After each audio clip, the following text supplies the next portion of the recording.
Are you tired of counting calories?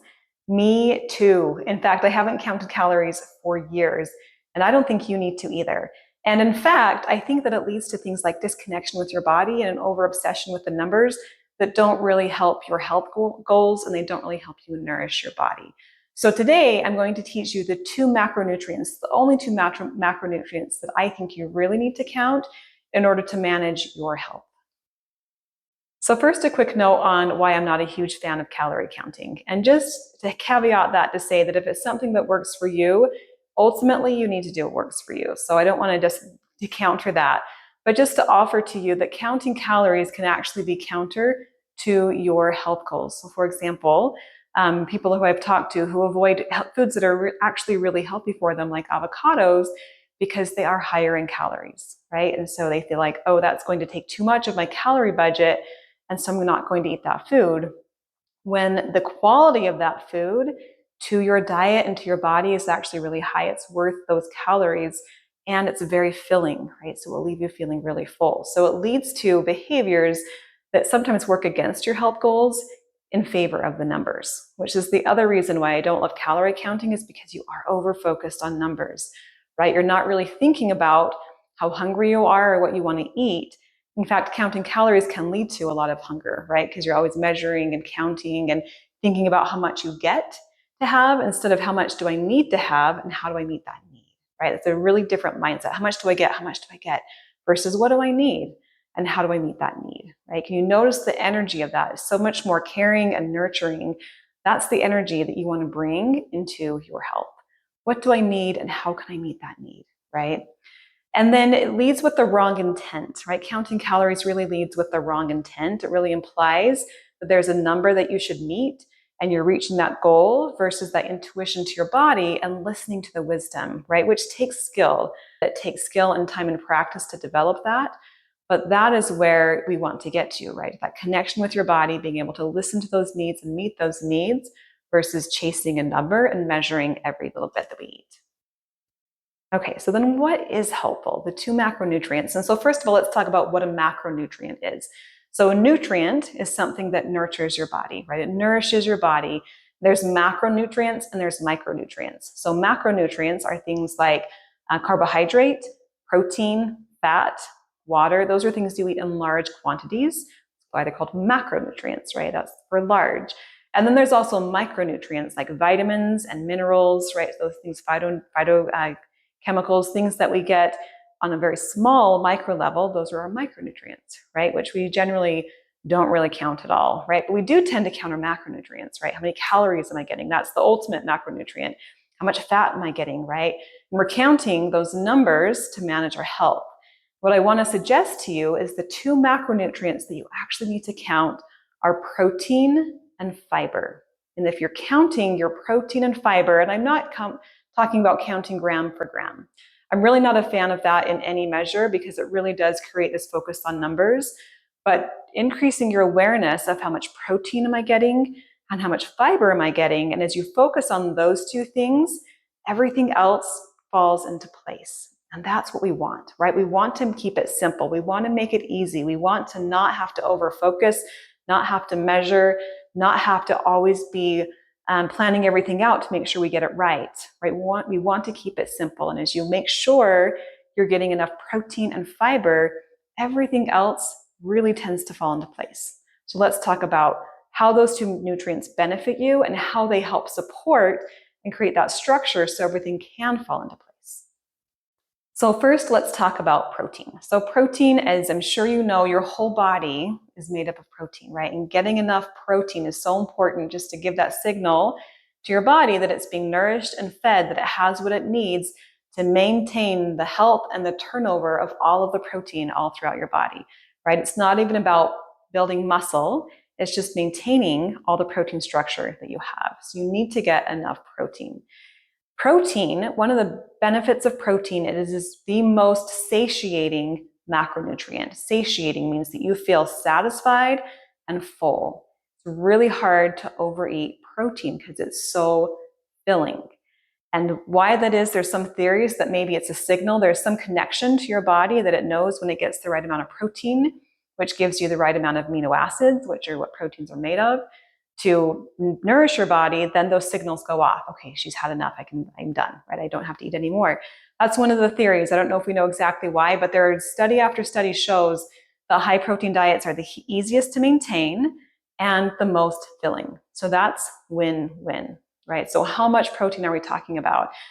The typical recommendation, the dietary recommendation is 0.8 grams per kilogram. So you have to convert your weight to kilograms to get that number. But a lot of the newer research is saying that it's much higher than that. And that's typically what I would recommend to somebody, is to aim for a higher intake, somewhere around 0.8 grams per pound of ideal body weight, right? So you want to aim for your ideal body weight, or a body weight that kind of an average body weight for someone of your size, and aim for that weight, 0.8 grams of protein per pound, right? So that's your typical target. So for your average woman, it's probably around 100 grams of protein. For your average man, it may be around 150. Or again, this is really variable, right? Those are just kind of some general target numbers, but that's what that might look like. And again, you're nourishing your body with those key amino acids. At the same time, you're creating that fullness and that satisfaction with the meals that you're eating. So protein is so important. The second macronutrient is fiber.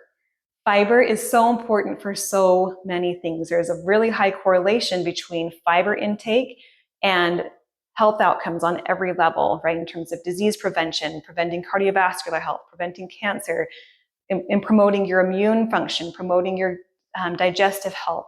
So many benefits to eating enough fiber.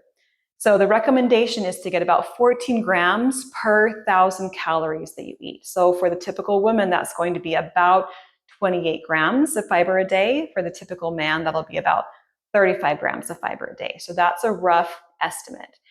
Where you're going to get your fiber is from your fruits, your vegetables, your legumes, your whole grains, right? So if you are eating enough of those foods, that's 5 or more servings of fruits and vegetables a day, probably closer to 6 or 7. That's when you eat grains, most of them are whole grains, right? Not all of them. Not all of my grains that I eat are whole grain. I don't eat whole grain pasta. Sometimes I eat white rice, right? It doesn't always have to be whole grain, but most of them are, right? When you're eating that way, the reality is, again, you'll feel so full and satiated. Those foods are so filling. Your body will be so nourished. Think about eating all of those fruits and vegetables.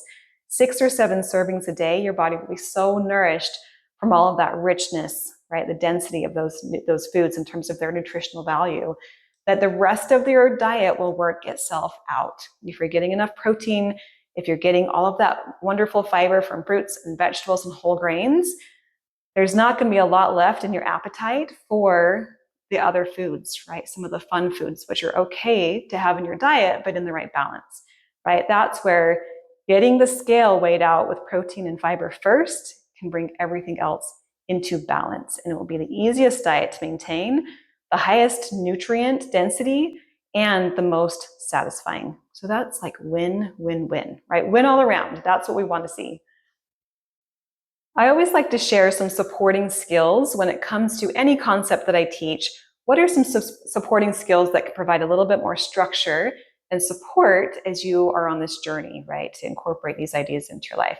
So today, the supporting skill that I want to offer to you is the skill of learning to listen to and honor your hunger.